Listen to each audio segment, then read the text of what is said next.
Hello everybody. I just saw in the chat Gaurav said I don't hear anything. We just waited for 5 minutes for the room to still fill up. This is Thomas Walli speaking. I'm heading the Startup Center of University of Applied Science, Wiener Neustadt, together with Liene, Gundega, Stefan, and Benedikt today. A warm welcome to all of you to our today's ideation workshop. And it's just before our official start of the joint Green Hexagon pre-incubation program. And as most of you already know, I think Green Hexagon is an early phase startup support program jointly designed and offered by 4 European university partners, which are Latvian University, the Czech University of Life Sciences in Prague, University of Tartu in Estonia, and University of Applied Sciences in Wiener Neustadt, Austria. And as all our workshops, so we'll also record today's workshop. So this is already, the recording already started. For those of you who want to listen into it once more, feel free. Today's workshop is specifically designed for those who would like to either generate new ideas or to improve already and enrich already existing ideas. Today's workshop will be held by Benedikt Glatzl. Benedikt is a very experienced mentor of our Startup Center, and Benedikt will introduce himself in a minute and guide you through today's session. Let me move on to the next slide. For those of you who have not already done so and still want to do and apply to the Green Hexagon 2024 program and use the inspiration of today's ideation workshop, you can still register until latest Friday this week via our joint official website, greenhexagon.com. The application is still open until Friday. For those, all the applications, all the applicants can expect to get feedback from us by tomorrow. For those who did apply until end of January, and for the late applicants, please expect feedback from us by beginning of next week for welcoming you into the program. And for the next steps, next week, we will kick off and start with the kickoff and team formation workshop. Please, everyone who is applying or applied as a team or as individual with an own idea, be prepared for next week to briefly present your project in a kind of 30 seconds elevator pitch.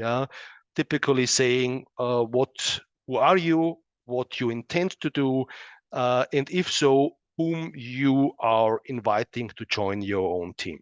That's upcoming for next week. And now it remains just to wish you all luck and a lots of fun in our joint Green Hexagon pre-incubation program in 2024. And let me hand over to Benedikt for this workshop. Benedikt? Thank you very much, Thomas, and welcome everybody. I'm gonna share my screen in a second.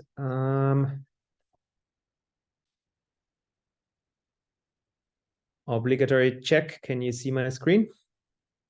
Yes. So welcome from my side. Today we're gonna talk about generating and deepening good startup ideas. There's many different ways of doing this, but I will keep it simple, the whole thing. Before I go into the approach, just a few words on myself. So this is me.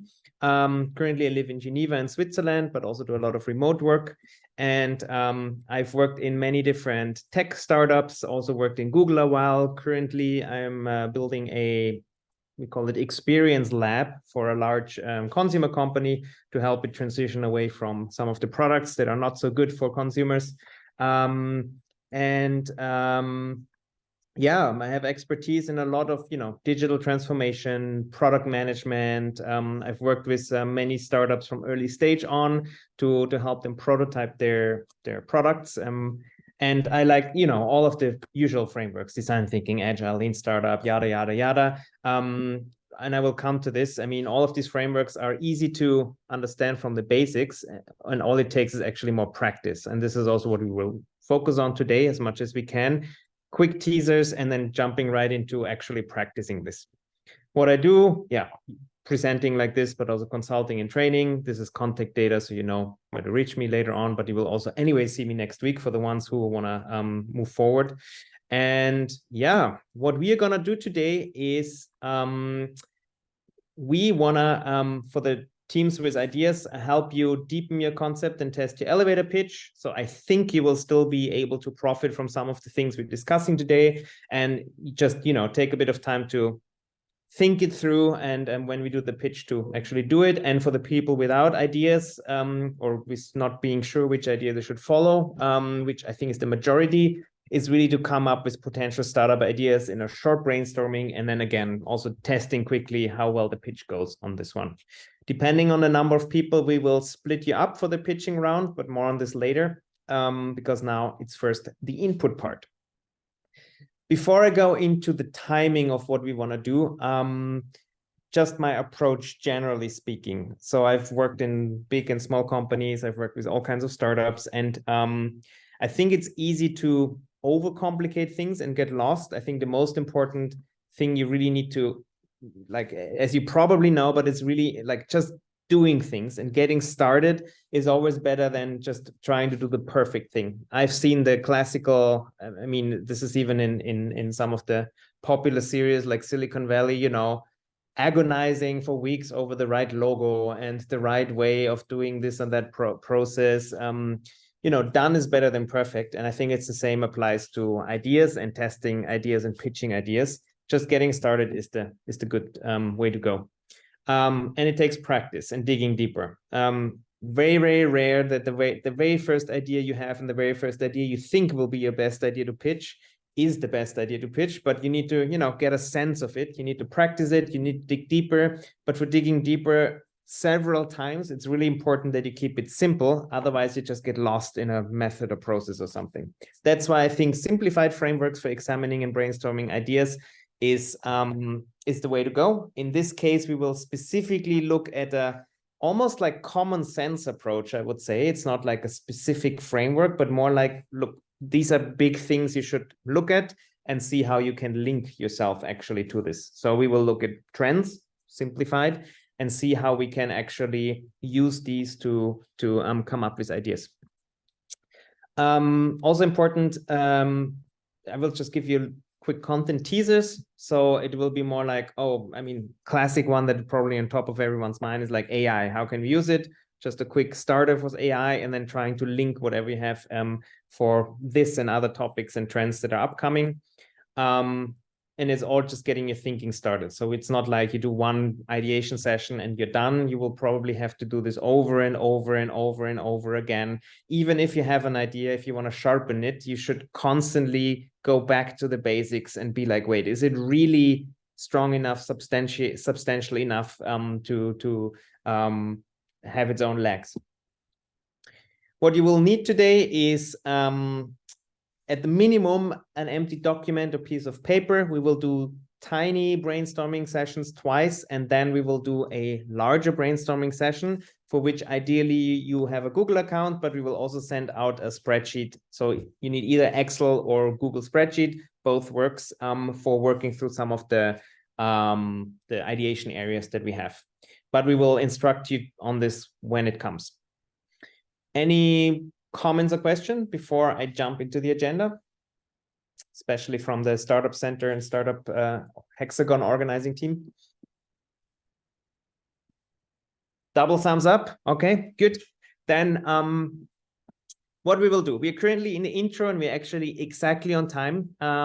So we will look into very simple principles and approaches. We will go very briefly through a few trends, and it's more of a back and forth. I know we are many people, but last time it also worked very well to talk a bit about, okay, what does this actually mean? And then we will give you time to both develop your ideas. You will get the spreadsheet that will hopefully help you with this, and to then refine them for a tiny pitch. And we will split you in, I mean, currently we are about 60 people. So I'm thinking like 3 groups where you then can pitch to each other and give yourself very quick feedback.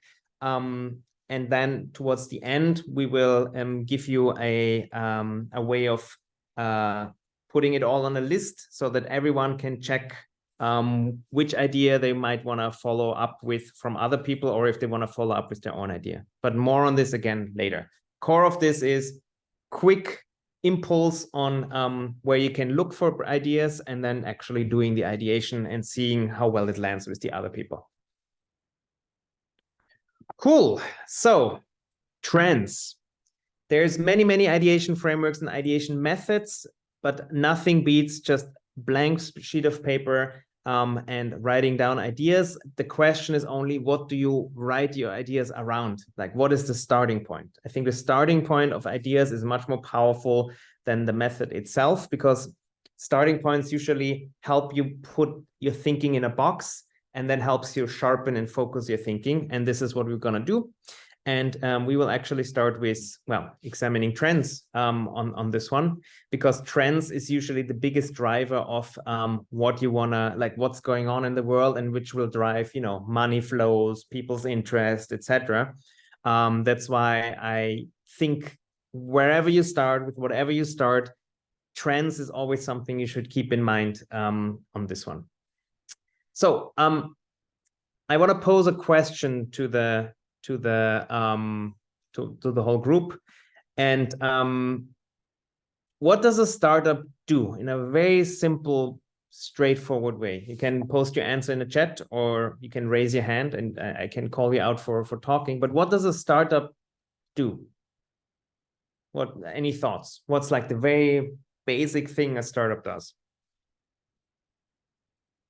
Please put your answer in the chat, or you can also raise your hand.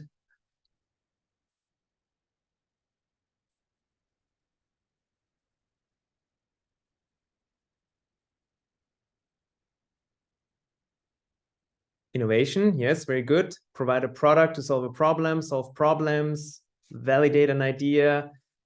Business that grows quickly, yes, validate idea. So bringing ideas to reality. So there's a lot of good elements of this one.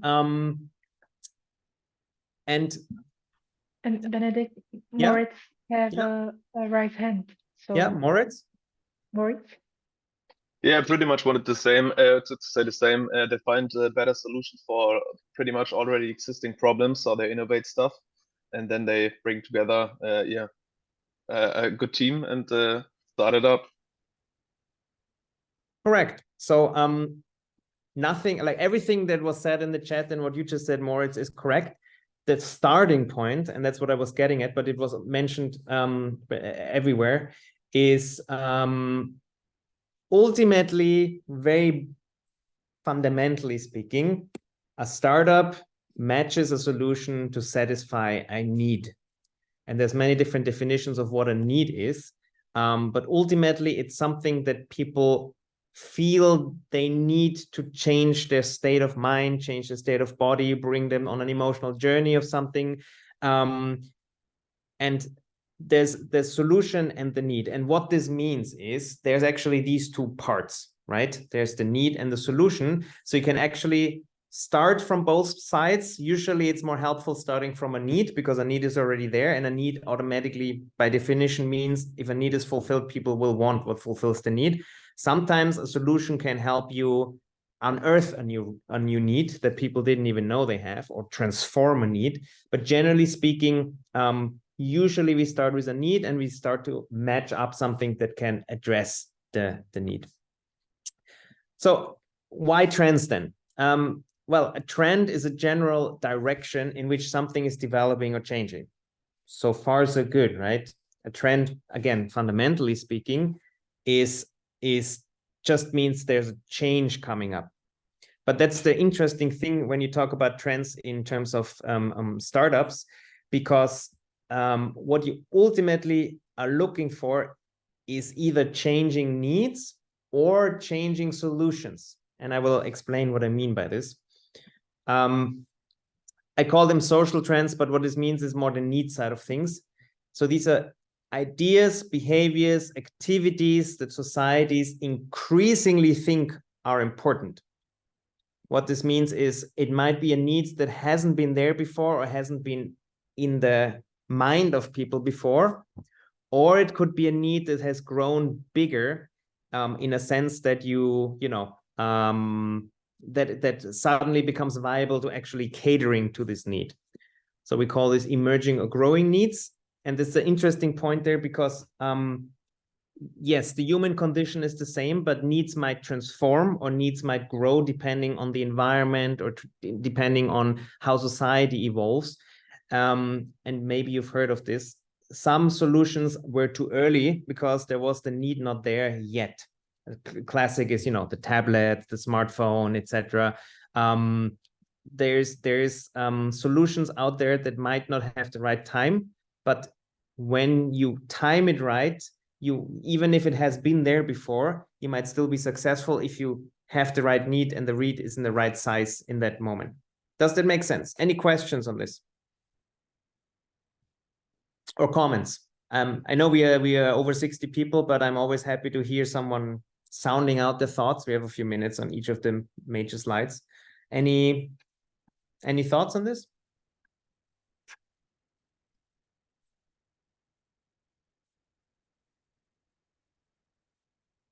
Thumbs up from Moritz. Thank you for your active participation. Good. I'm whenever you have something, just point it out. I'm very happy to hear you out on this one. So, needs and trends. Trends means changing behavior, which comes with changing needs that usually are not yet satisfied by previous technologies or previous ways. Now, in comparison to that, what is a technology trend? Anyone can extrapolate based on what I just said.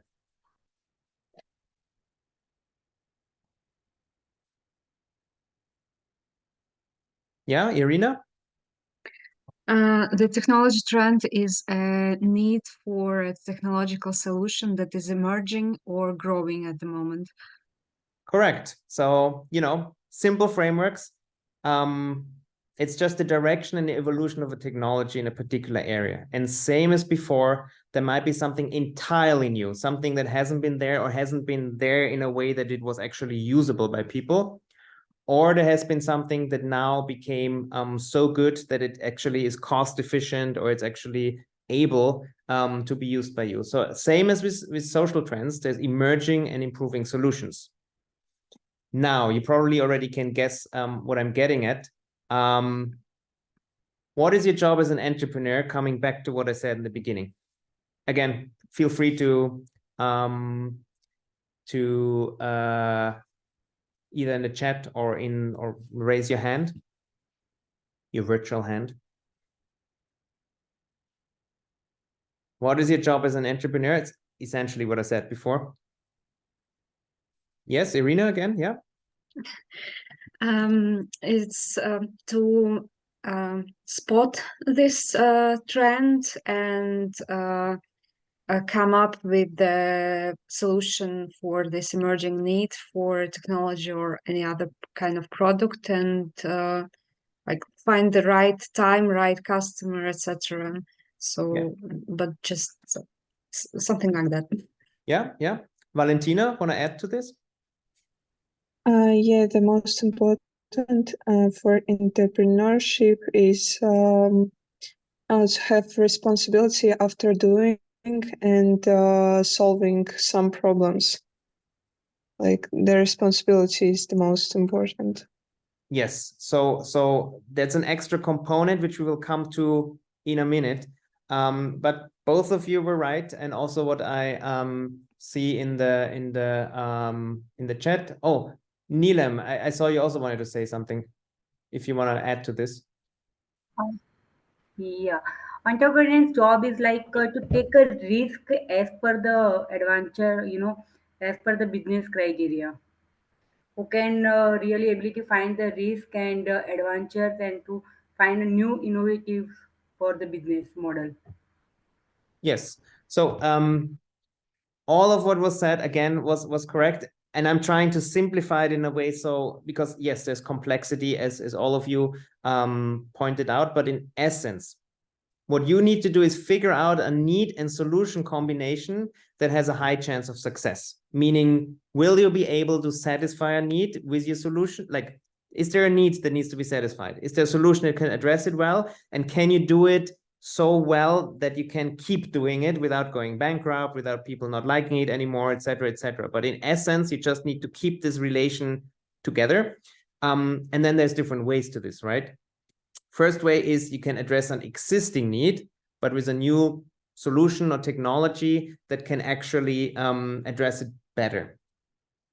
You can have a new need using a technology or a solution that has been there, but hasn't been used for this new need. Or you can address an emerging or growing need with an improving or new technology or solution. And there is no best way of this one, you know. Actually, the riskiest one is probably the one on the bottom, you know, emerging need with an emerging technology or solution, because there's a lot of uncertainty involved. But I think a lot of people get carried away with, oh my God, we need to always deploy artificial intelligence on everything, or we need to follow the latest trend. There's a lot of merit and a lot of good and successful startups have been built that actually address needs that have been there before, but with new ways of addressing them, or that have actually identified, wait, there's a new kind of thing emerging in people's lives. Maybe we can use some of the technology that and solutions that are out there to already address it. And yes, this matching is not that easy, of course, you know, as I think Valentina, I think, pointed out, there's something on niches and who are these people, is because trends are not for everyone the same, and technologies are not working the same everywhere, and solutions. So there's something on figuring out exactly who are these people who have the strongest need there, and how do these technology match with them, which is a tough one, but ultimately this is what you need to do, match these up. Now, what does this mean for the SDGs? Anyone has an idea what is the SDG, so to say, in relation to a trend, or anyone has a thought? It's more of a reflection exercise. Are the SDGs trends, or what are they? What do they encapsulate? Again, use the chat, yes, someone said goals. Yes, needs. Yes. Tools, yes. Mega trends, Moritz, yes. I think you're all going in the right direction. So SDGs ultimately, as correctly pointed out, encapsulate some of the most important needs the society has as a whole. And it's slightly different from, you know, building the Facebooks, etc. of this world, because these are needs that are clearly visible, and there are problems in there that are clearly visible. But they are formulated by, you know, the bird eye view, being like, okay, this is actually maybe not a trend yet, some of these things when they were formulated, but it's coming. So in this context, the SDGs are the same as with trends, so to say. They encapsulate needs, and same as before, you can either address SDGs with an improving or new technology or approach, but actually could also be that an SDG has just become so much more pressing that now it's time, and there will be more interest if you even use an existing technology to these ones. And I think when I reviewed them again for this workshop, education, there's big changes coming up there. Maybe there's new ways to address this. Maybe there's existing ways that you just need to be reconnected on this one. But ultimately, if you tie yourself to an SDG, you have a good chance you're actually addressing something that's really there. You don't need to do big analysis. You need to go there, but you have already a starting point that helps you drill down on something that's quite likely a pressing need. Plus, as an added benefit for responsibility purposes, it's something that is good for society and for everyone and the health of the planet. So it's even if you're not that socially entrepreneurially minded, or if you weren't, it's still a good idea looking at them, because has been a lot of work being done on this one, and there's a big support network around them. So it actually has a higher chance of success if you tie yourself to these than if you try to do it from ground up, figuring out what is the one trend or need that you want to address. Okay, so far so good. Any questions on trends? It's, again, basic, simple thinking, but I've seen startups getting lost in this, losing out of sight. Wait, what is the need we're actually addressing? What is the core piece core solution that we're giving to address this need? Always keep this in mind. This is the basic of everything. If you did, just put on your wall, say need, solution, and then underneath, what is the core need? What is the core solution that we deliver? Might actually make quite a difference from getting lost in logo designs, partnerships, funding, etc., to keep yourself grounded on what matters. Any questions on this or comments?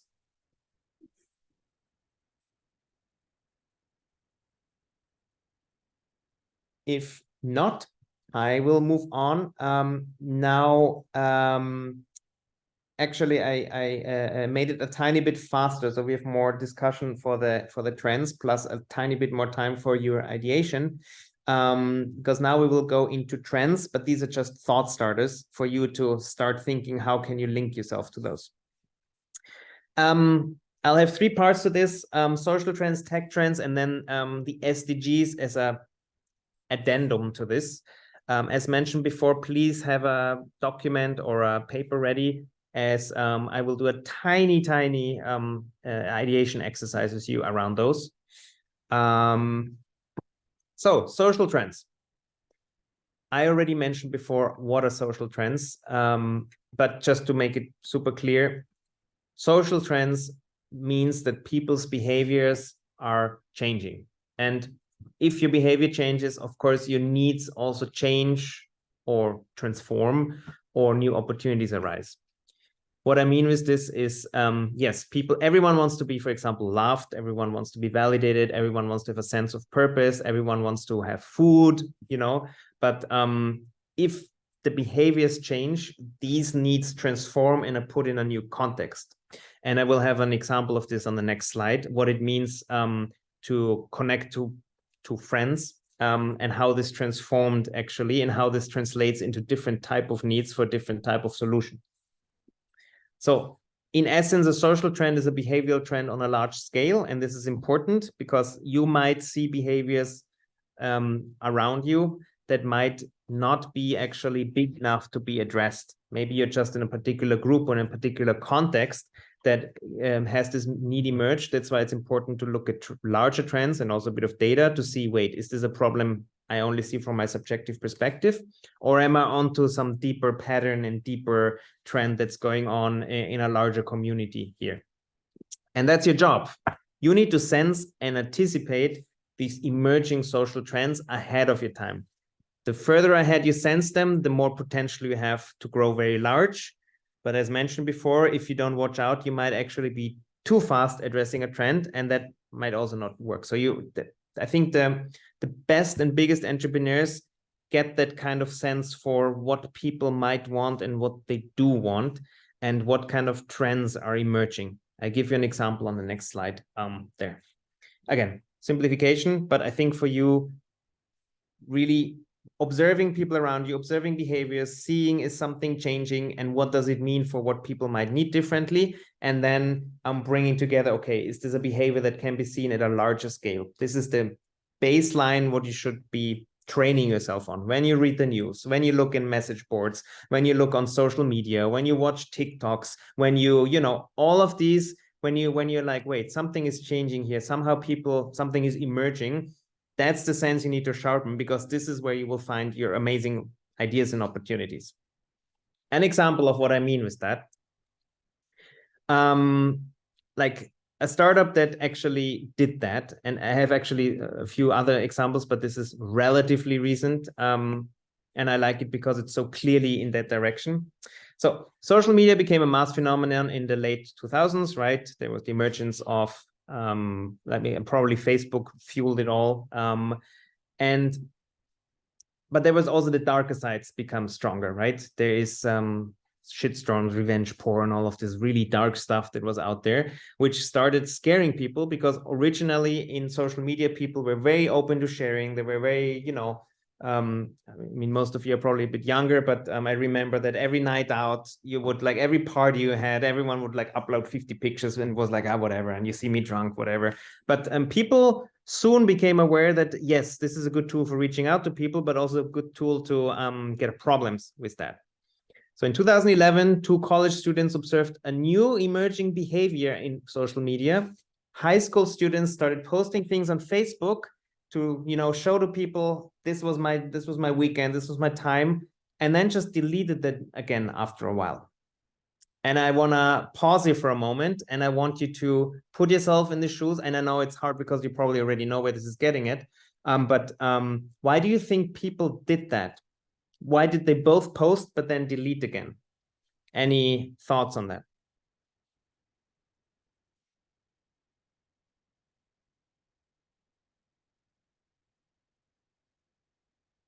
What was the need actually? There was insecurity, very good. What were they insecure about, Moritz?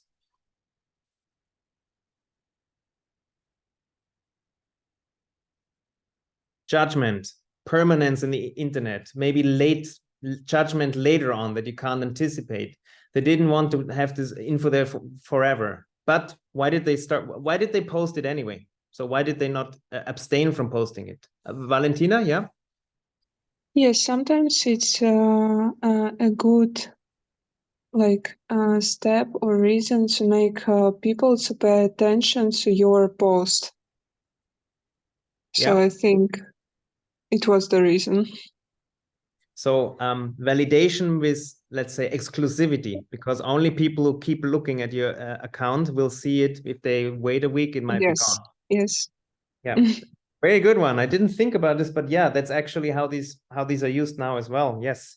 Wait, where's my mouse? Moritz, yeah. Maybe they did it to get like some impressions of others, but once, for example, there was like negative feedback, they deleted it afterwards because they were insecure or embarrassed, or I don't know, whatever the internal reasons were. Yeah. So I think all of these are valid, and essentially what people wanted to do is to get the good sides, because they grew up with these social media, right? And they wanted the good sides without the bad sides they observed. They were like, I still want to connect to people. I want to get validation. I want to, you know, get feedback, but I don't want to get all the uncontrollable longer term effects of this. I want to be in control of the image and what I have there. So that was the kind of thinking behind there. And of course, like, then people are like, well, let them do that. Yeah, what is that? Deleting stuff, whatever. But as already, I think Irina pointed out, what came out of this is Snapchat. And another interesting thing to train your muscle is, nowadays Snapchat is totally normal for all of us. And it's like, yeah, of course, yeah, you want stuff not to stay there forever. But back then, everyone was like, why are they doing this? I mean, this is not the functionality there. Don't you want to keep your memories, etc.? So putting yourself in the shoes of the past helps you also spot these kind of trends and emerging patterns currently or in the future, if you train that muscle well. Moritz, do you still want to say something, or you just kept your hand raised? Ah, okay. So this is the kind of things you need to look out for. And yes, I will introduce some trends now, both in technology and here, that are well known. They're from Gartner reports, etc. But you know, once they hit the big trend houses in the world, it's probably already almost too late to have a startup, at least a big one. So you need to really sharpen your sense of observing what's going on and seeing where the trend setters, like where the people that just have a new lifestyle, and figure out, is it something that will grow? Is it something that can be supported or not? So how would you classify what happened here actually? Is it an existing need with a new technology? Was it an emerging need with an existing technology, or an emerging need with an improving and new technology?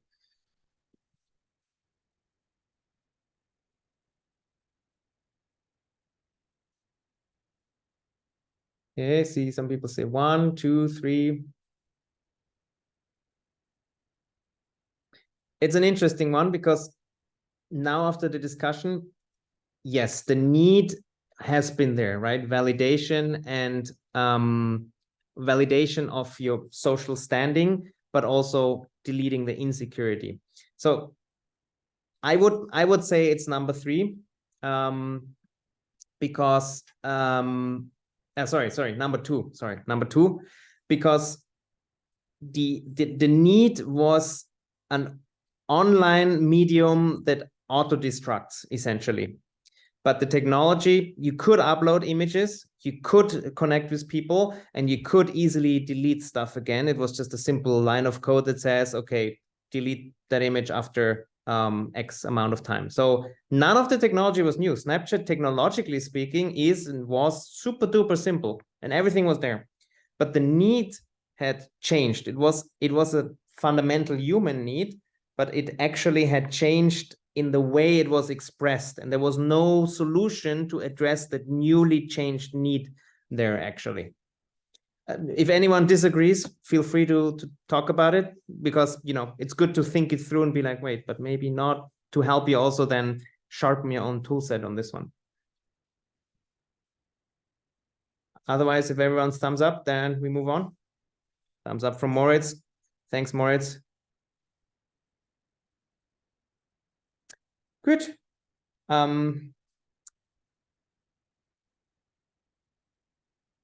So I'm now gonna introduce to you a few trends, and none of this should be fundamentally new, but just think about, has something changed and is it addressed? You don't need to now come up with a million solutions. It's just things that have changed recently that I want to point out.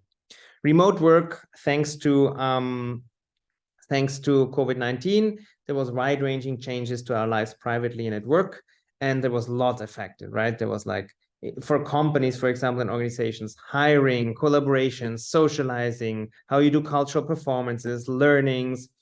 And some of these areas, evolutions are staying, in others, they're being rolled back. But there's definitely something that changed in the way of thinking, right? Has there been, something is changing in the way of thinking. This is just what I see here.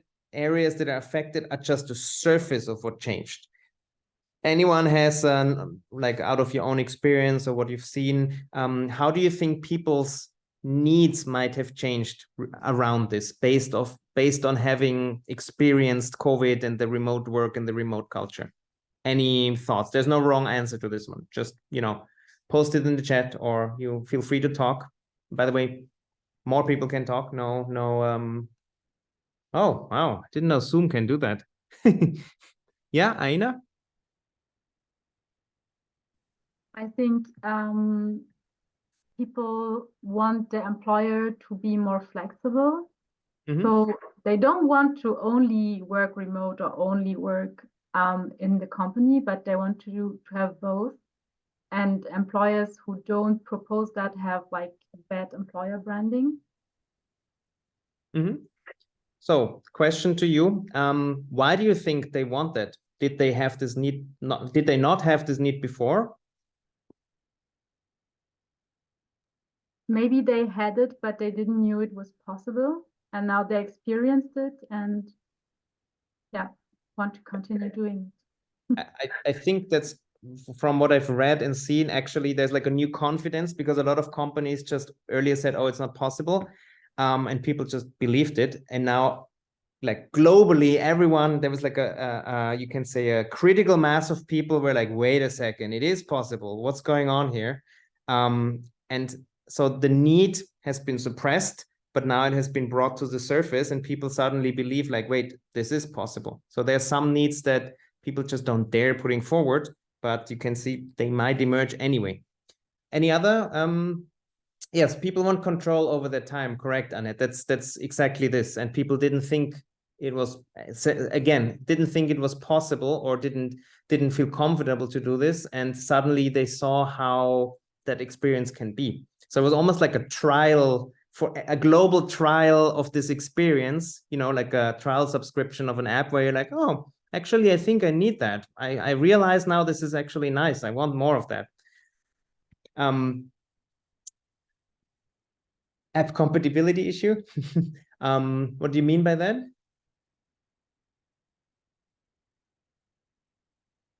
Or is that around Zoom? Yes, it wasn't previously tested. Yes. So all correct things. So you see, you're already starting to brainstorm now. It's like, wait, maybe we can go further than that. If we need more collaboration remotely, is there better ways of doing this? Do we all have to be in front of a screen all the time? Why do we, there's so many follow-up questions on this, many of which I still think haven't been addressed actually on this one. Another trend, and I think slowly I'm also entering slowly that direction, is the rise of the silver society. A trend, of course, very long in the making, and it has been warned by demographers all around the world. But we are very soon entering, especially in Western society, a phase where we will have a very, very large population of older people. And older silver, I mean, the cutoff times are various cutoff age points, but something above 50, 60 is getting skewed towards that. For I think forever almost, there was always more younger people than older people in all societies, and now it's slowly changing, and there is more older people. However, these people have all higher level of tech competencies. So it's not like that you just say, oh, we have retirement homes and we have like, cooking services and whatever, meaning if you have more older people, then we just scale this one up. These people will be us. We're thinking differently, and we can do different things and react differently. We are able to use technology, which might actually transform the way that the needs of older people can be addressed. So the needs are the same, but again, behavior might change, or the behavior opportunities might change on this one. So services that were previously too niche or too inhuman, like distance care or robots or all of this, are actually becoming more viable now. Do you think there will be a renaissance of technology in old people, or you think no, we just need to scale up what we had before? I mean, bit of a biased question, but what do you think might happen when our societies get older? Do you agree with that people have higher tech competencies than before?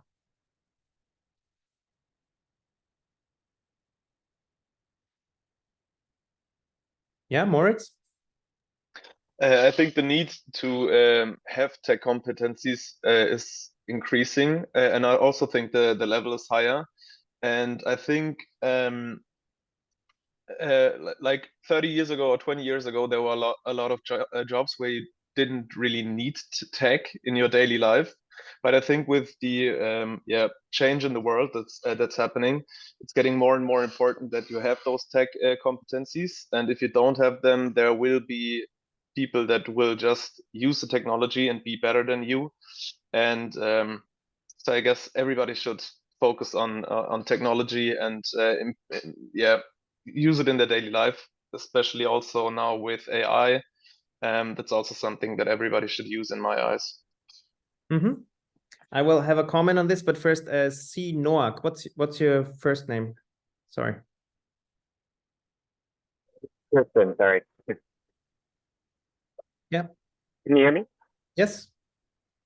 Oh, I wanted to say, I think maybe like current old people won't get better at technology, but as younger generations get older, they will be better at the technologies that they had when they were younger. So I think it'll naturally get better over time, but it's not going to be a super fast change. Mm-hmm. Yeah. Well, I mean, I've already seen studies and experiments. I mean, of course, it's not fast because it's not something that can be accelerated. You age as you age, right? And actually, hopefully, it will still take a while till people, get in a time when things transform. But do you know what's the one besides physical? What's the one need and the one problem a lot of people have as they get older? What's like a problem there often? Company, yes, Aina. Board company. It's all going in the same direction. It's Elvis. You wanna comment on that? Yes, just wanted to say that it's the loneliness is the biggest problem, as I've heard, and also just wanted to comment that I think when older people are more competent in technology, they are gonna be a bigger need to satisfy like older people's values. So maybe there's gonna be a value in the technology that gives that specific. Satisfaction that is more important for all the people, like health and company and things like that. Yeah, correct. By the way, I like your profile picture, very nice one. Yes, it's people want company, they want to connect. I mean, same needs again as every human being, but previously there wasn't really something. If somebody was physically not so well anymore, they had to be put somewhere where they could be cared for, and then it was different. You had to visit to provide them company. Now with people who know how to use internet and Zoom and all of this, there's new opportunities to help them have company, but also new opportunities to help them stay fitter, etc., etc. So there's actually a lot going on here. Again, transformed behavior, basic human need is the same, but there's something emerging in the combination of competency or behavior and the needs that are underlying there. Lifelong health journey. I won't linger too much on this one, but in essence, and for us by now, probably already this is more or less normal, but this is actually a very recent development. Instead of just fixing bad situations, like, oh, you go to the doctor only if you have a problem, the whole healthcare system is moving more to a holistic and preventative health journey, meaning, oh, if we support you in not even having to go to the doctor that much. And sports, nutrition, emotional health, preventative care, healthcare, all becoming part of a larger connected ecosystem, connected both in how they help each other and support each other, but also in terms of the data that you have or you could have and how it all plays together. I mean, I'm doing an experiment right now. I don't know if you see, I have like lots of sensors on me because I'm actually trying to understand this better, the connectedness of all of these biometrics, and if I see patterns, how I can use them, etc. But as well, understanding better what do I actually put in my body, how is running having an impact on me versus walking, etc. Then going to the doctor, sharing and discussing with them. So there's a lot emerging here. And just a comment, yeah, this is obviously very, very relevant for SDG 3, good health and well-being. But then the question is, okay, and this is an interesting one. All of this clear in Western society, very developed and evolved. Is there a way of transferring the same kind of, or preempting this kind of preventative holistic journey in countries and areas that have less access to this, but that would still profit from that?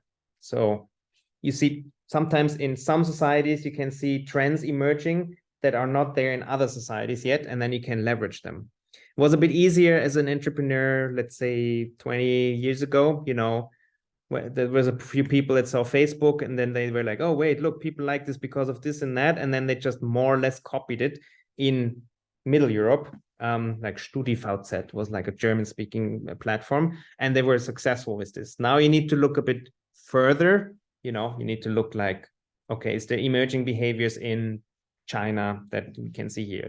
Is the context transferable? Yes or no? But I think things like health, retirement, very basic needs, is always interesting observing them in different contexts to see if it might work in the one you want to actually address and operate in.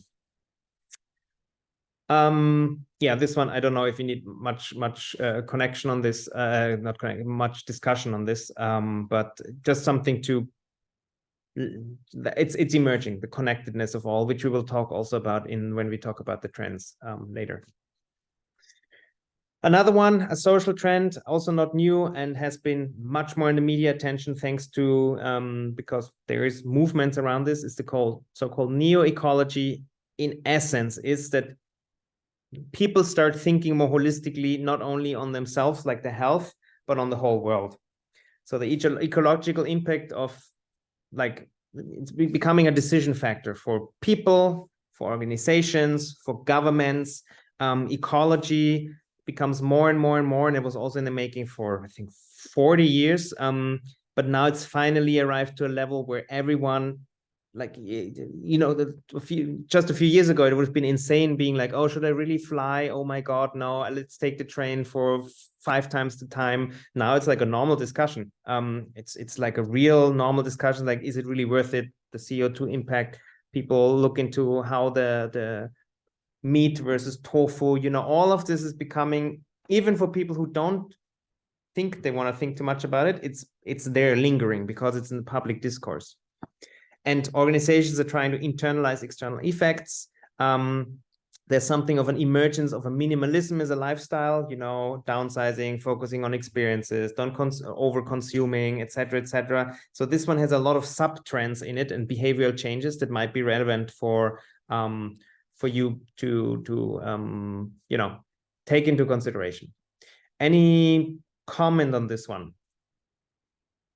Do you see the products, new products emerging, and the discourse that yes, this is already built in or starting to be built in into products, services, decisions, etc.?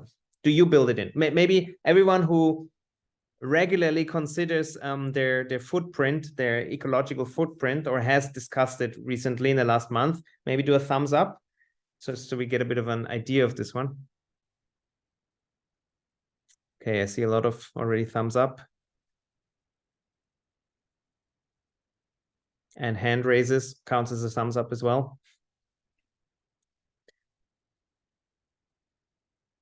Yeah, so you see, again, one of your jobs as an entrepreneur is sharpening your sense of this. Like, it's so, like, I think COVID was such a good example. In COVID, everyone was like, oh my God, life has changed. I can't take it, so much change.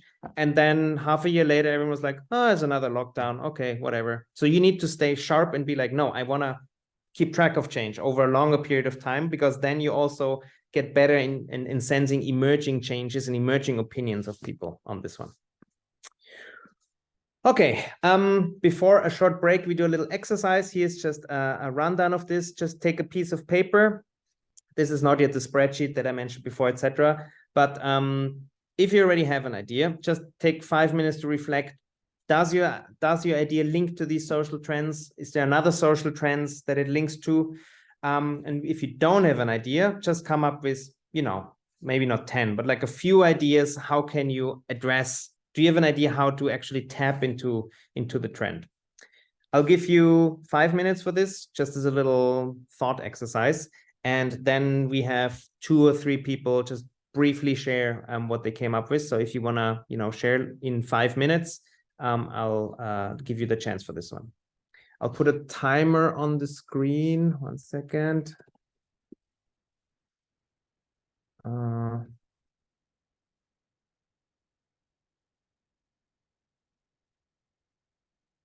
Do you see the timer?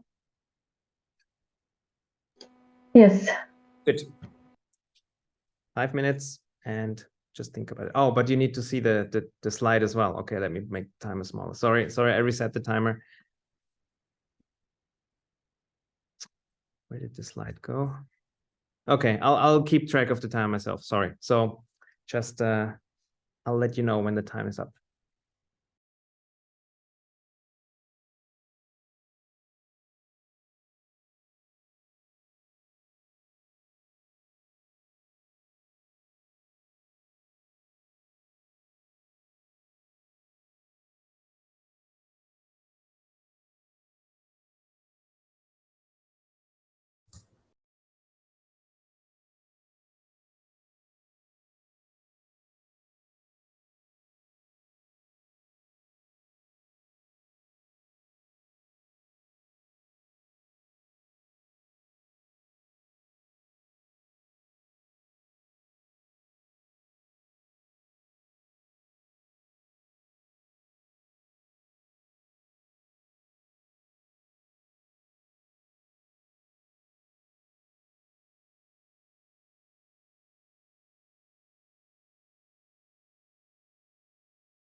Okay.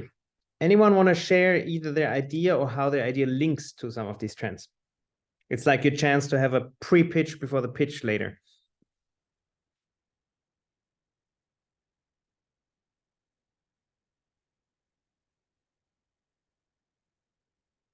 Nobody?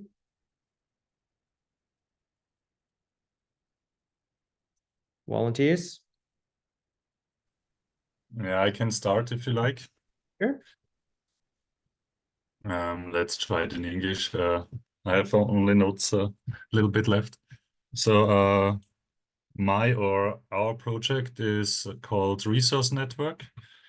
And the goal is to lay the foundation for a new value creation in order to transform unused and waste materials into new products.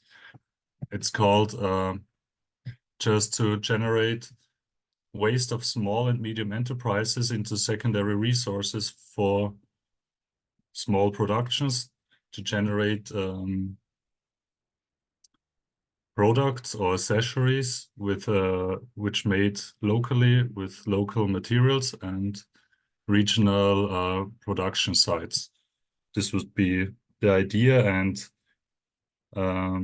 it's linked to the neo-ecological topic, I guess. And yeah. How is it linked to it? I mean, how will it benefit, or how will it help or address it? I mean, it's the project we have is not really B2C, it's more B2B in the first place. So I think this is all more B2C, but for the end consumer, it's like the omnipresent factor of ecological products which made regional to strengthen small companies in the region with local resources. And preventing waste as well. Okay, thank you, Walter. So the ecology ones are quite clear links often. It's ecology-related topics is often a cost factor, right? That's the core piece, like margin and how does it help these? Yeah, that's the main problem most of the time. Yeah. Thank you, Walter. Yes, Ellie? My idea addresses the rise of the silver society, which means the aging population and also the problem of loneliness in the population of elderly. And it links with the need for individual care and small-scale sort of care, and the need for aging in place where people can live where they live their whole life, in an environment where they live their whole life. And also the need for a company also in age, and the need for a meaningful task in age or while aging. And the solution is to provide care for elderly on a farm, which means a small scale setting, and where people can join tasks and activities on the farm and to contribute to the community which lives there.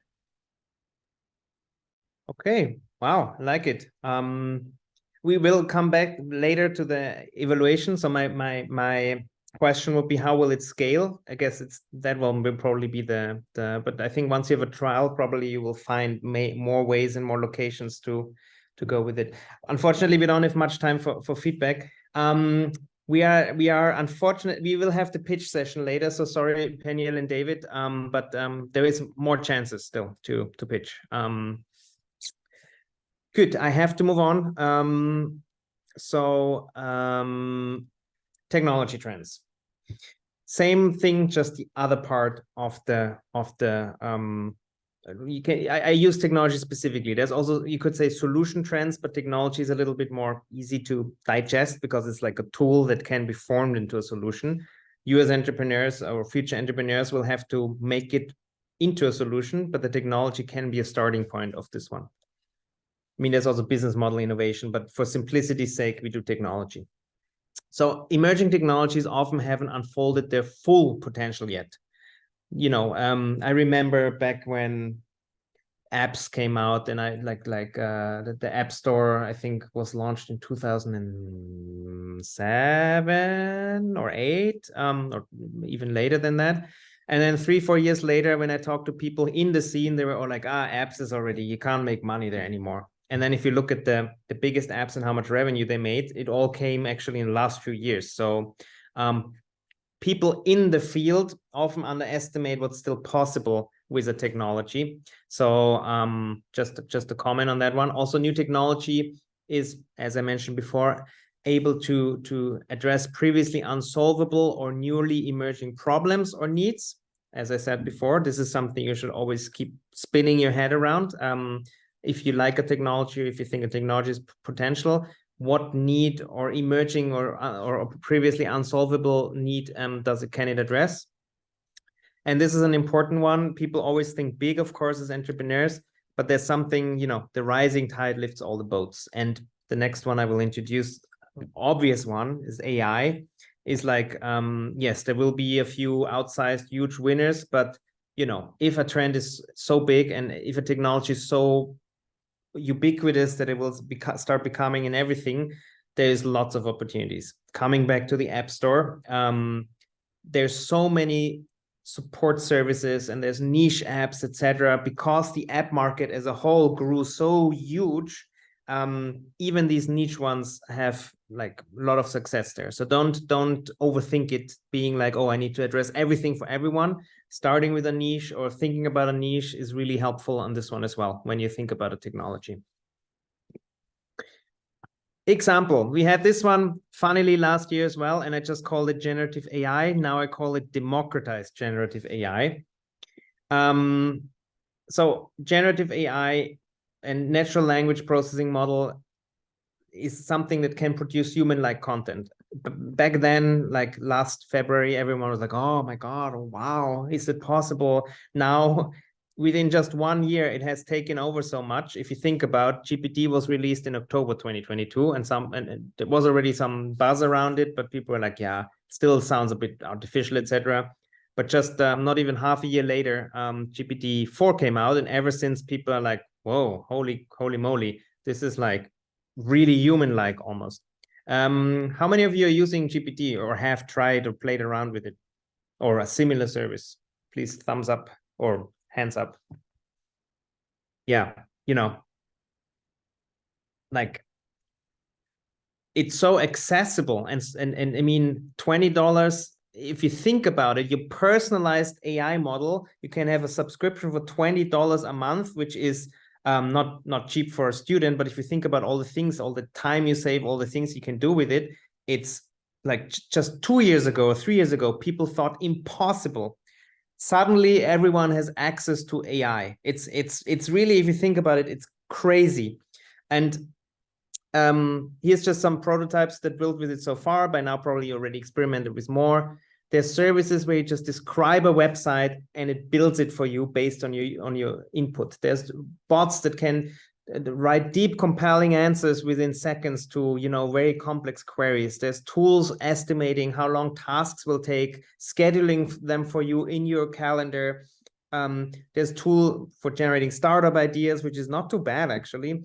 I built myself several coaches. I built one that helps me draft patent applications. I built one that helps me do a yearly reflection, which is really good. I'm still mind blown about all of this. So it's accessible for everyone now, and there's so much more that's possible, and it's evolving so fast.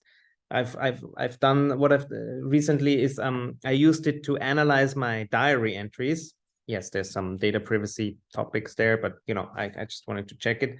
And then I uploaded pictures of me, like mood lines, where like this was my mood over the month, and this was how I felt. And I just uploaded a picture and said, please put it in the context of my reflection. And it could actually, without me saying it's a mood line, say, oh, here your mood was good, probably was related to this event that you mentioned in your reflection. Here your mood went down. I mean, it's really mind-blowing, and it's quite likely here to stay, the whole thing.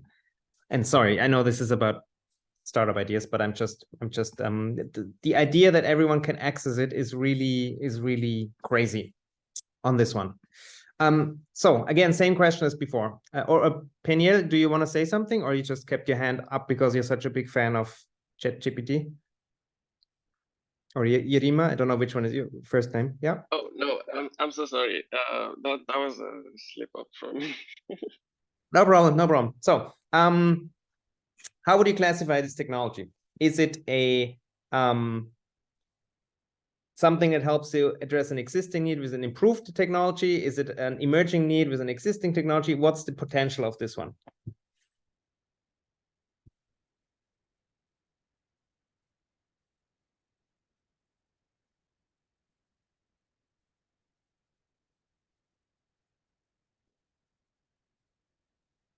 I see 1, 2, 3. There's a lot of different ones. So the most obvious one, it's one, but if you think about it, I mean, this is called some technologies are called baseline technologies, and people say maybe this is one. And what this means, it's actually all three of them, because it's a new technology that can address existing needs. For example, you want to write faster emails, you want to take out the awkwardness of communication, and it can help you with that. But also it can help you because some of the technologies underlying it are not that new. It's just more publicly available now. That there's actually new emerging ways of interacting with computer systems that people want, that haven't been there before, but now it's unlocked with these technologies, or both. So it's really something that can be all of these. But I guess if you wanna, if you wanna be hair splitting, it's probably the first one or the third one more, because it's somewhat new in its, at least for the normal, the how can I say, the innovation here is that it's available for everyone. AI in some form has been available before, but the innovation that happened this year, like the last 12 months, is that it's democratized.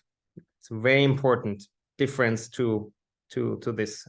It's accessibility to this technology that changed, and that's so fundamental here. Okay, I'm gonna quickly, because we're a tiny bit late, run you through a few other ones just for your savoring. One is called digital dust and Internet of Behaviors. What's the idea of this one is probably all of you has to every day now, because of GDPR, etc., turn down or accept 1 million trillion cookies, but there's actually more to this than you think. Every single device you have, every street lamp, everything is getting more and more connected. And this actually creates tiny, what's called digital dust data points, meaning you leave like traces, which is scary, I know, but it's just what's happening. You leave traces of yourself everywhere, even if you don't do it directly with your actions and your devices, etc. And this digital dust can be gathered and used to influence people's behavior. Maybe you've heard in China, there's the social credit score. So this is probably the most extreme way of this one. But there's also more healthy and more opt-in related things. I have this Aura ring, if you know this one. It's a sleep tracker. And in essence, it nudges me saying, hey, how do you feel today? And then you can answer, oh, I feel a bit sleepy. And it's like, yeah, because maybe you went to bed at 2 a.m. because you were still doing small tweaks to a presentation for a startup event. Maybe you shouldn't do that in the future. And, it nudges me it reminds me to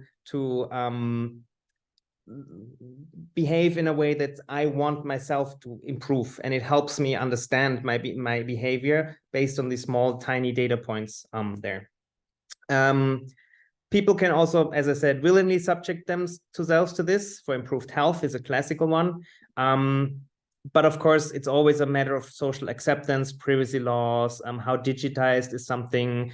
There's also leaps to this. I remember that somewhere they did an experiment in Africa where many crop analysis companies, they use satellite images for a long time. And now in some regions, they are leapfrogging this technology by using drones, because drones are much cheaper than satellites, obviously. And they can do the same thing. They do an image analysis of your crop and generate data points to this one. So, there's many different ways you can go into this, but the point is there's more and more and more data floating around that can be tapped into in different ways. Any comments on this one? This is usually where people are the most, oh my God, what's happening? I assume you knew about this, but it's really getting, same as AI and some of these, it's getting more and more obvious and it's being used. And why not use it for good as well, this kind of trend?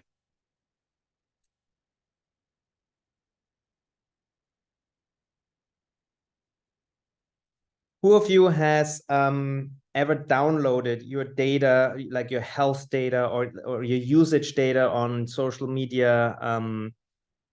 Yeah, Adam, how was it? Which one did you request?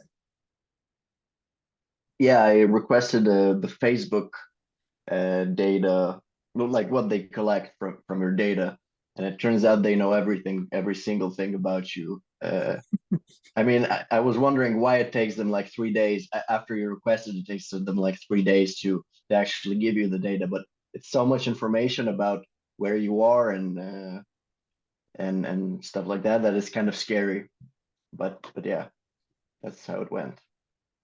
And there's a good point because there's what's his name from Austria who is suing Facebook and all of the companies, but thanks to GDPR and these kind of advocates, you can reclaim your data, and reclaiming your data on the one hand shows you, okay, here I need to be careful, but if you think a step further, you can also use it to put your own data model together. So what I'm doing right now with all of these devices, I'm regularly downloading the data. I'm trying to plug it into an AI system to just make more sense of it, and not just the system that Aura uses or the system that my watch uses, but to somehow correlate them and see, can I understand more of this? So I'm trying to gather my own digital dust, so to say. It's still early stage of this one. Hyper automation and hyper connectivity. It's none of these should be super surprising, but they're all emerging. We are by far not even at the beginning of the curve by many of these. Number of connected devices are set to double by 2030. Connectivity will increase, small, tiny devices, sensors. So it all plays into this digital dust topic as well. But also there's more and more automation, not only in businesses, but also in personal usage. But all of this data isn't organized properly yet, and it therefore cannot be actioned by automated systems. It's just like a supportive thing, but there's a big need there and a big trend that isn't really fully done yet. Things are not that connected yet unless somebody very actively, which usually only governments or big tech companies are able to do, can pull it together. But there's opportunities there as well. Green tech is like the flip side of the eco movement, but it's especially in terms of energy. The cost of solar, wind power, and other technologies are falling drastically. There has been progress on fusion. I think last week in the UK, they managed to sustain a fusion reaction for 7 seconds, which was like unthought possible just again last year when we talked also about this. However, the infrastructure can't catch up fast enough with this. So there's something here that is there's an unmet need to actually, like a technology need for an emerging technology that is not properly addressed yet here. I'm gonna go a bit faster on this one. Again, take 3 minutes to just think briefly.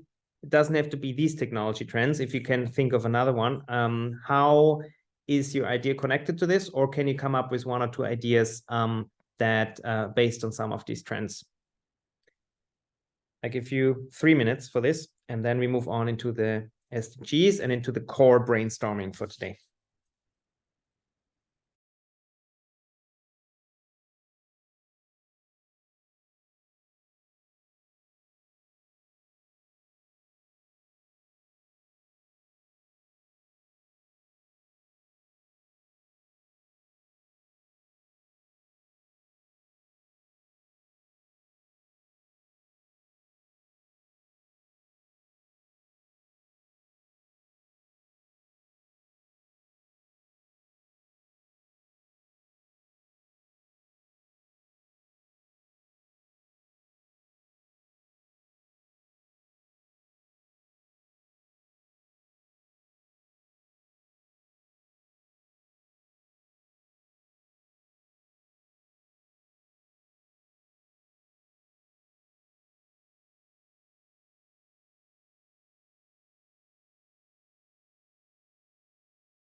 Okay, so anyone want to pitch? One or two people? First come, first serve.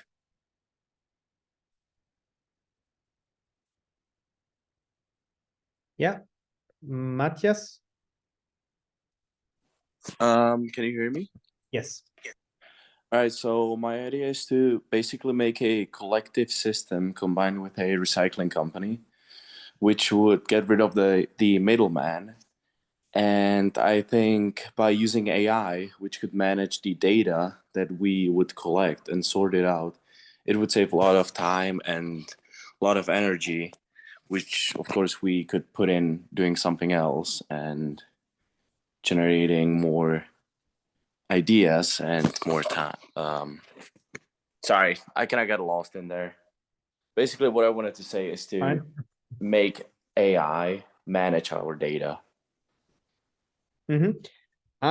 That's a very good point. And I will come to this then later or not later, actually, in a few minutes in the next section. You need to also think about, are you using or are you tapping into a technology to improve what you do, or is it the part of the core solution? So what you just said is probably going to improve what you do, right? Yeah, improve. Yeah. It's important for the pitch, because if you say, oh, we'll manage our data with AI, then an investor might think, oh, you're an AI company, but actually it's just a way to help you. And you can say, well, we also use AI to make it even more efficient as one of our benefits. Just a small detail. Yeah. Peniel, Yerima? Yes. Hi. So my idea basically is to I thought I turned on my camera. Okay. Anyway, my idea basically is just like a really simple setup. Okay. It's a simple idea that generates electricity, and I think it's even more efficient than the most regular eco-friendly methods that we generate electricity, and it's way cheaper. And I think it's more related to the green tech because it drops the cost of electricity and all of that from the green sources that we have right now by a very, very drastic margin. So yeah. Thank you very much. So we saw now two examples. As I said here, in the questions, I say one is, how could your ID benefit? That was the first one from Matthias. And the second one, how could you integrate them in your concept? I mean, in essence, that was green tech, so it's like directly linked, what we just heard. Unfortunately, we need to move on due to time reasons. But again, later we have like a more intense pitching session. Actually, question to the room. Oh wait, no, first the SDGs. Yes. So I will brief you on this one after the next part. But in essence, as mentioned before, the SDGs encapsulate certain trends. And what I will in the next exercise make you do is pick one or two SDGs and then go through each trend and say, how can it be linked? Is there a link? Is there not a link? What ideas can you come up with around them? But we'll get into this in a minute.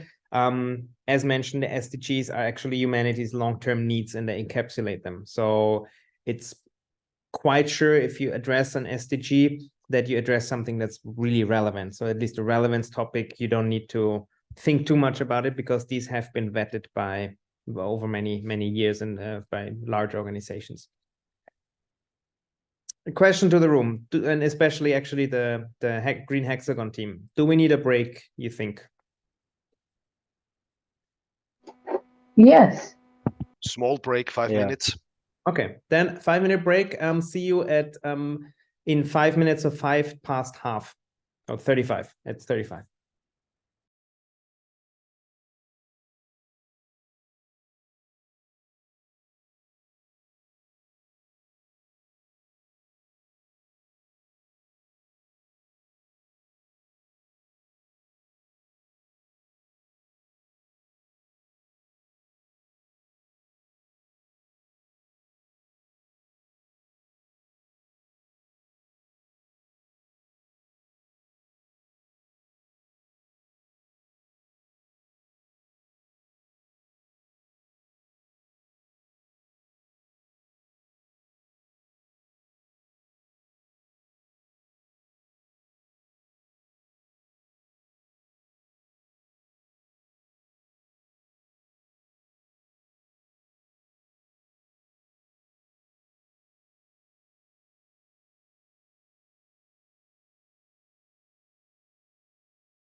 Okay, welcome back, everyone.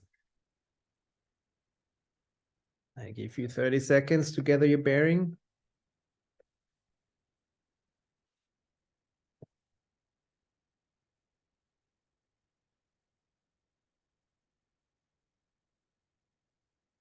Good. This was the input part.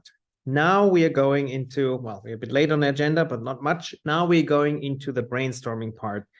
I hope I made the point clear. Yes, there was some interesting content, but the point is, think about need and solution, and on a larger, because you were looking for larger trend, like a trend, social trend and a technology, and how they can link. However, there's of course also the SDGs, which encapsulate larger needs and larger trends as well. So what we will do, we will send you a link to a spreadsheet, and I will also show you that spreadsheet in a minute. So please don't go on the spreadsheet yet. Please make a copy of the spreadsheet. It's also explained there, and work your way through it. And for the goal is for at least one idea, fill out the information and idea development tab. What does this mean? So please bear with me on this one. Can you see the spreadsheet? Yes. So this is just instructions in case you get lost. This spreadsheet has actually two tabs. One is one where you have a crossover of the SDGs. So on top you have all the SDGs. And then on the left, you have all the trends we just discussed, both the social trends and tech trends. I know they're slightly different in nature, but I think there's still ways to connect them.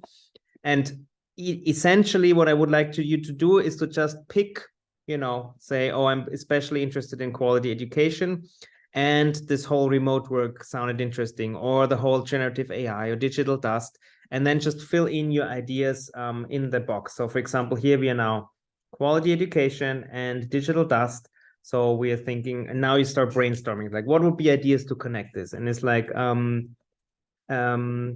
give students a daily analysis how their sleep and nutrition impacted their ability to absorb information, you know, something like this. And now you have it in here, and now you can brainstorm more, and then you can have more ideas. So far, so good. Any questions on this tab?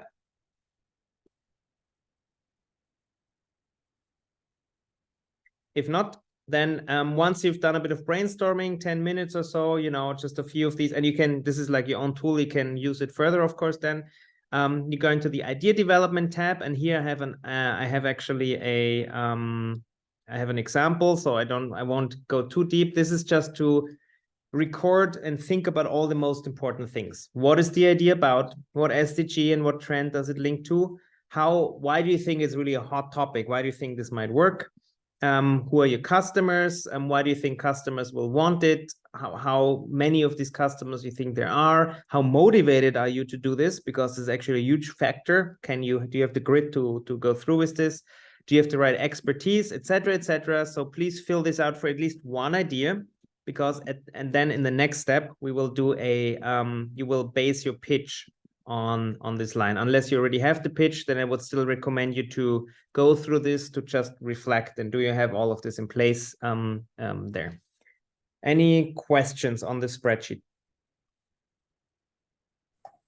So the question is that each team is having their own separate this Google Sheet, yes? Yes, correct.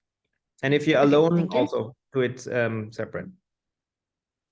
So, you know, you click here on file and make a copy, and then it creates a copy for you in your own space. So far, so good?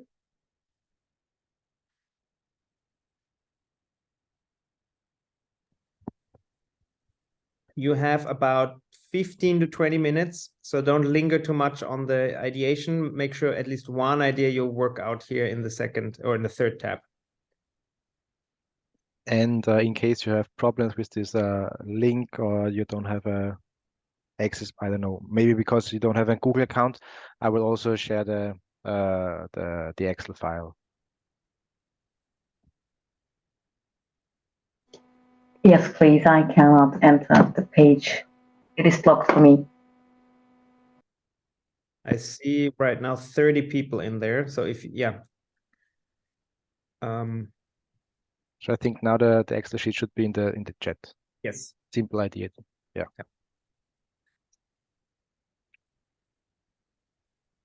Good. Till about 5 to the hour, we will do this. If you have questions, please put them in the chat.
Yes, question?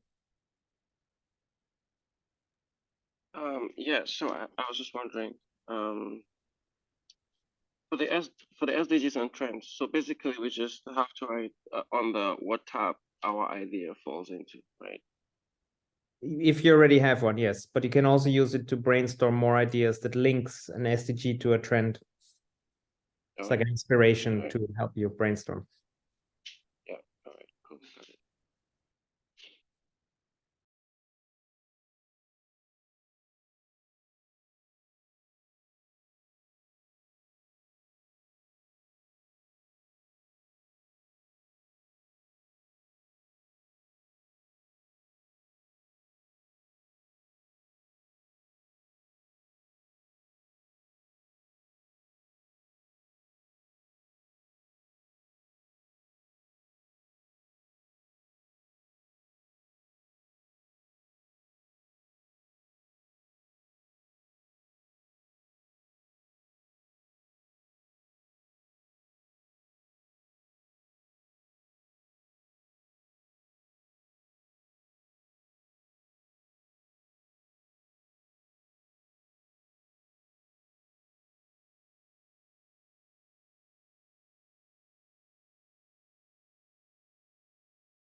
3 more minutes.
Okay. So I hope this was useful. I know it was little time, but this is more of a starting point for you to get thinking. You will see at the end, we will send out a link as a follow-up where you can submit your evolved idea and then see if you can find other people interested in it, and also then apply with the idea if you haven't done so yet in the accelerator. Any question in the program, Green Hexagon program? Any questions on the forum or anything you wanted to comment before we move into the pitches?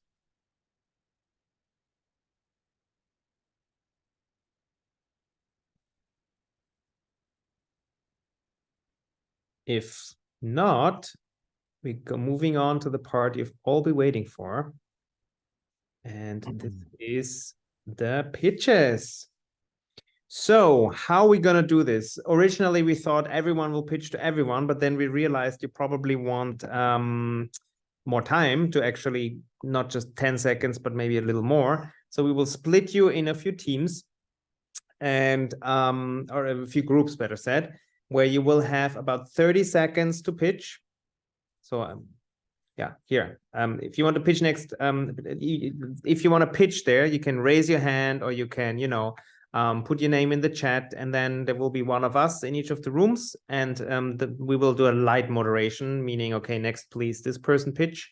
And we will also time you, and we'll hold you accountable not to go over 30 seconds too much. Then there will be the chance for us or someone else to ask 1 or 2 questions, and then moving on to the next idea. So this is both for you to train a little bit your idea pitch, but also to see what others have in store. So if you find an idea super interesting, later on, as mentioned before, we will send out a contact form. So you have the chance to also contact other people to work together on an idea. Everything clear? It's really straightforward. 30 seconds, bam, your idea, quick feedback, and then moving on. So there's a little training on this one. we will explain again in the rooms. So if there's no further question, Stefan, please. Yeah, one question. So there will be around 15 participants per room. How long will this session last? 20 minutes. 20 minutes. Okay.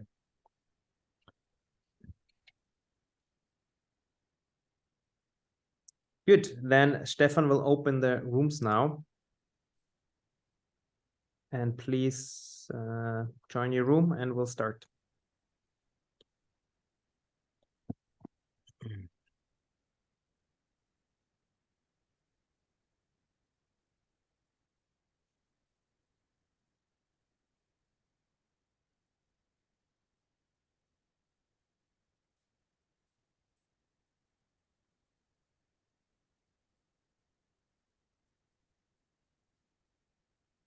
So I think there are. How do we distribute ourselves? First question is, yeah. now actually everybody has to be in the rooms, right? Yeah. But there are still few that are in the main room. Yes, they just need to click on it, but that's up to them. That's I can go to room 1. Okay, then I will go to room 2. Okay.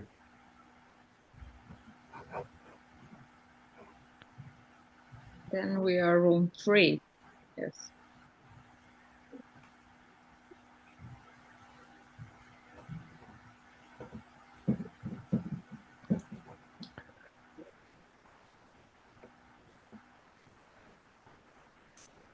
Stefan, it looks like I can't join room 3 if you would like me to be in that one. I see just room 1 and room 2.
Benedikt's group is using all of their left seconds, as I see.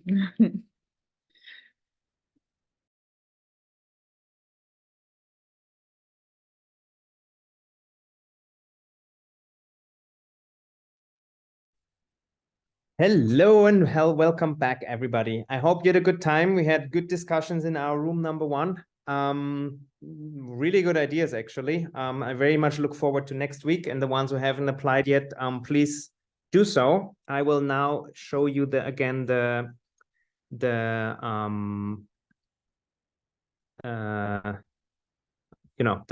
thing, QR code. So this was just a starting point for you. I hope I gave you a few simple messages, but these ones will return over and over again.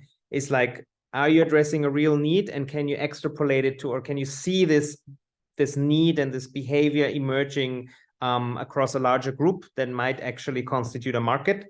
And is your solution something that is also either better or that addresses a need that's just coming up, to really link these two together? I know this was a quick shot, but I hope that the spreadsheet will help you, keep thinking a bit more in that direction. If you take one thing away that I give you, sharpen your sense of what's coming and what's emerging and what's happening around you, and don't get complacent being like, oh, this is just how things are, but really think and feel into what's happening and practice your empathy, why people do what they do, and if they have all the solutions available that make them get what they need in the best possible way. The idea pitches were, just a quick intro to the whole thing. As a follow-up, so if you just came up with an idea and you still want a team or a co-founder, or you heard an idea, or you're looking for an idea and you're like, oh, maybe this one is good, we will send you a link to a Google form, like a survey, where you can put in, if you want, your idea. Again, same thing as in the spreadsheet. And if you want to find people, and then we will send by end of tomorrow, so you need to be quick, we will send out that spreadsheet so everyone can have a look and contact the people who say, hey, if you're interested in this idea, here's my email address. And then if you haven't registered yet for the next part of the program, here's I hope that's the correct one, the QR code again. Unfortunately, I sent you this one, but this is for the ideation afternoon. Ah, damn it. Then Okay. in the next email. So okay, in the email we'll send you the registration for this one. So I hope this was useful for you. It was a very quick one. And take some time to ideate, work your way through the spreadsheet maybe, or, just, I hope this helped you start thinking. Any last questions or comments or anything you would like to take off your soul? Yes, Irina. Maybe you've told it at the beginning, maybe I just missed it, but when do we know if we are accepted into the program or not? Stefan? I would pass this question to Liena. Yeah. The emails will go out tomorrow. Okay, good. Thank you.